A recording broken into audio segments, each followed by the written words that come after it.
If it's too good to be true, then it probably is. Now, I am no stranger to the world of scamming. I've been scammed many times. I have, unfortunately, tried to scam a couple of times back when I was much younger on games like Roblox, and they never worked because I was never smart enough to do it. But I have a personal anecdote, a little story that I'd like to share with you guys. Now, back in 2017, which is when I made my Roblox account, I wanted to be a game tester. I was 12 or 13 years old around the time, and I just wanted to earn easy Robux by testing games and giving developers what they needed to know to fix their game. And I posted this on a bunch of Discord servers, and someone DM'd me. They're like, hey, download this file to access this soundtrack and then put it in the game, and then you can start testing the game. And I was like, okay, sure. I downloaded the file, and my Roblox account was wiped clean. So I'm no stranger to this kind of stuff.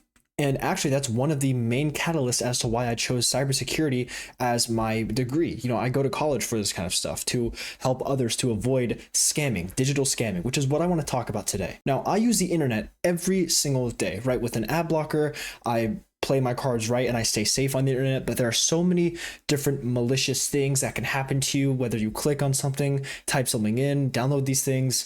But that's not my point today. My point today, there's two big main scams that I want to focus on. But before I get to that, I just want to make note of a couple of things. I know I haven't uploaded in 7 days.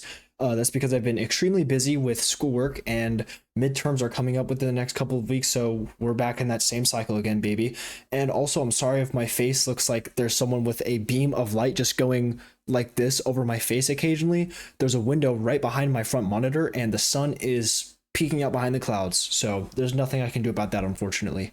And also, before I get to the two main scams of this video, which I think you guys will find pretty interesting, I want to talk about the Chase Bank glitch. Now, I know I'm a couple weeks late, but I didn't even bother making a video on this because I thought that mainly it was satire, and come to find out it was.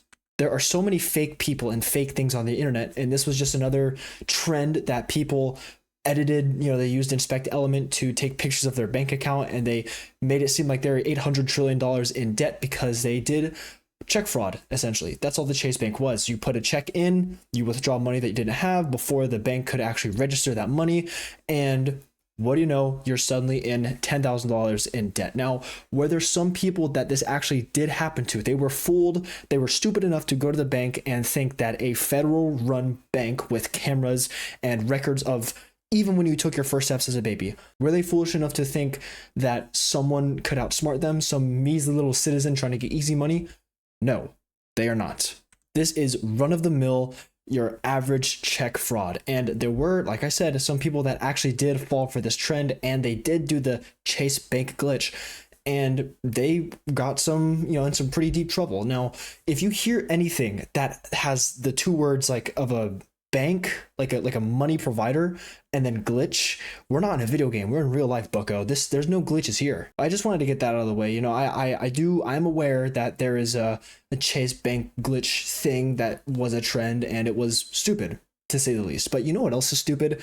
High prices. And high prices is what I'm going to talk about next, because the new PlayStation 5 Pro, I'm an Xbox kid, right? I have been, and I always will be an Xbox kid. I grew up with an Xbox 360. Now I have an Xbox One back at home, and it is incredible. I must say, they've made some mistakes in the past, but Xbox is where it's at, baby. But PlayStation 5, man, they messed up big time. The PS5 is already a console that's been out for quite some time, and it is a pretty formidable contender to the Xbox One X/S platform. Now, do either of these compare to a gaming computer?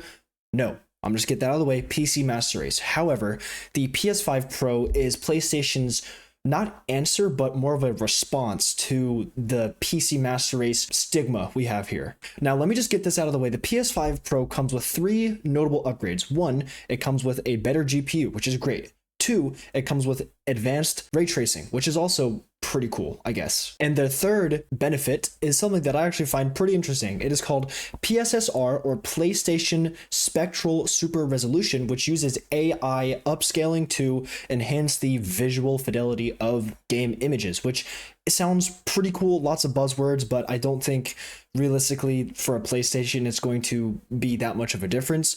But the main concern I have with this, and why I'm putting it in a video all about scams and what you should do to like avoid them, is because this essentially, no, not essentially, this is a scam. I've been around gaming devices, I've been around consoles, I've been around computers basically my entire life. I've built computers, I've played computers, I have played on Xbox, I've played on PlayStation, I've played on Wii. Do you remember the Wii U? Man, I got that thing. I thought it was revolutionary. It was at the time. But I have a ton of experience with this kind of stuff. According to Alicio Palumbo from September 17th of 2024, actually, hey, that's today. The PS5 Pro price is not that bad, says Zampella. You're not getting the same performance from a $700 PC. Wow, a lot to unpack there. Vince Zampella is a pretty big name in the video game industry. He's the head of Respawn and the manager of the Battlefield franchise, so he's a name, a character to be reckoned with, I guess. And his claim here is that a $700 PlayStation offers you more performance than a $700 computer. While on the base, the very surface, right, the stratosphere even, not even the surface, the very plain sight is, he's correct. You buy it's like getting chicken tenders from Zaxby's versus getting chicken tenders from like a gas station. You know, you buy chicken tenders from Zaxby's for $10 are going to be incredible. You get the Zax sauce, the French fries, the toast, whatnot. You buy $10 chicken wing or chicken tenders from a gas station and you get food poisoning. You know, they're same product, very different results.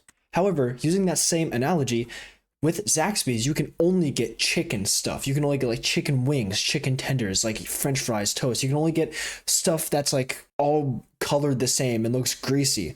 With a gas station, however, you can get stuff like gas. You can get stuff like drinks, other snacks. You can get slushies, which are absolutely incredible. So my point here is that with a $700 PlayStation, yes, you might get better performance than you would from a $700 computer, but the PlayStation isn't a computer. You can still use some features on the PlayStation like YouTube and searching the web, for example, but the PC will do literally everything that the PlayStation cannot. And also, let's stop pretending that a $700 budget for a computer is bad. While it's not the best, and I spent over double that for my computer that I have now, which actually isn't too bad now that I think about it, a $700 computer is going to run games like Minecraft, Terraria, Roblox. It's going to run the big few games really well. And for a PlayStation 5 Pro, you're paying over $200 extra from the basic PlayStation 5 to get maybe 120 FPS. Now, that's my next point of this PlayStation scam because it gets much deeper than that. I'm sure you've all seen the GTA 6 release trailer. That's coming out in a very long time from now, 2025. Now, 2025 is only in a few months, right? It's going to be delayed, right? And if you think it's not going to be delayed, sorry, but knock, knock, knock. Anyone there? I'm just kidding. But regardless, GTA 6 going to be coming out very soon. Very big game, very demanding of its devices, graphics, drivers, and CPU, whatnot. So, of course, people want to buy the latest and greatest piece of technology so they can run this game. That is one of the main reasons why I recently bought a new computer, is because I wanted to play GTA 6 really bad. Consoles have notoriously been infamous for not being able to reach 60 FPS in games that they've been promised to reach 60 FPS in. Because there's only so much you can do with a console, with an Xbox or a PlayStation. The PlayStation 5 Pro charges so much because one of their main promises, one of their main selling points to their target audience is that some games maybe could reach 120 FPS. Now, don't get me wrong, 120 FPS on a console game will be revolutionary. A console game with consistently 120 FPS, that closes the gap, that closes the skill gap and the enjoyment gap between PlayStation and PC players so much. It closes that gap like it's no one's business. It closes that gap more than a drag car, but regardless, I'm getting off on a tangent here. My point is that the PlayStation 5 Pro promises that it might be able to do 120 FPS on some games. Now, you might have caught on that I am emphasizing these words that don't really reinforce certainty. Might and some. You know, these are words that you will say when you are uncertain of something. And that's because the developers of the PlayStation 5 Pro and the people who have priced it as such are uncertain. But what they are certain about, and what I'm certain about, and what anyone who has at least one brain cell is certain about, is that there's no shot that this PlayStation 5 Pro will be able to run Grand Theft Auto 6 at 120 frames. People who have had very, very early builds of the game say that it might not even be able to run at 60 FPS, and this is concerning because people buy these consoles for usually one or two games at a time. I remember back then when I got my Halo 5 themed Xbox One, I didn't even get it for Halo 5, I got it for Destiny 2. And what do you know? It worked out great. Destiny 2 was the only game I played on there and ran at 60 FPS. It was a good time. Grand Theft Auto 6 will not be able to run at 120 frames on either Xbox or PlayStation. However, on computer, I have a 4070 in here and I paid for, yes, double the price, but with my computer, I have double the utility, double everything, basically. And I can confidently say that I will be able to run Grand Theft Auto 6 after waiting 16 million years for the whole game to download because I'm using college Wi-Fi, but that's for another video. Another scam I'd like to talk about is Flappy Bird. Now, Flappy Bird, a name that I'm sure you all know, it was ripped away from us, unfortunately, some time ago, quite a few years ago, and everyone knows where they were when this happened. Now, I did watch Moist Critical's video on this. That's why I kind of regurgitated, I paraphrased what he just said there, but everyone knows that this game was taken from us because the developer couldn't take it anymore, right? It was so popular and so addicting that people just removed it, and it's coming back, but with a crappy twist. NFTs, or non-fungible tokens, are the most brain dead, stupid thing you could ever put your money into. I would sooner rather bet on a turtle winning a race against a cheetah in a straight line than put money into NFTs hoping to make a profit, because these things are essentially images. They're PNG files. They're a bunch of pixels on a screen that you put a ton of money into and you trade, or you wait for them to go up in value. Now you might be thinking, oh, well, Jace, weren't you just talking about how your Roblox account got scammed and you lost a lot of items like limiteds? I remember exactly what limiteds I lost. I lost the Supa Dupa fly cap in the Galaxy hair and like 13,000 Robux on top of that because I was an OG Roblox trader. Now, there is a very small difference between Roblox items and NFTs.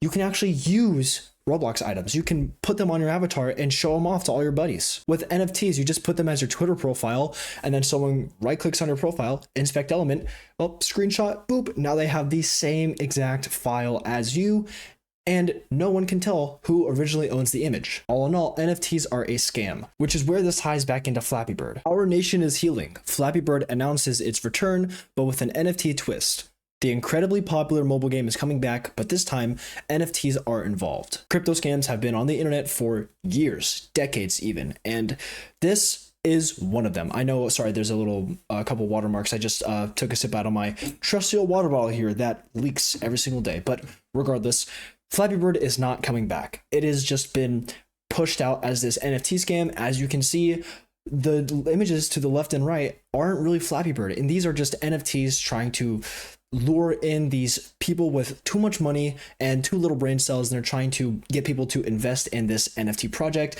so they can scam them. And the actual lead developer of Flappy Bird has come out. He released a tweet saying that he has no involvement in this and he doesn't support cryptocurrency, which, hey, really cool, smart guy. So I just wanted to make this video about saying, you know, like, if it's too good to be true, then it definitely is. And there are still scams out there. Unfortunately, you know, it's a rough world we live in. And I'm really sorry if I led you to believe that Flappy Bird was coming back. It's not. It's coming back in a form that if you put your money into, you will lose all of it. So just steer clear from that, if you will.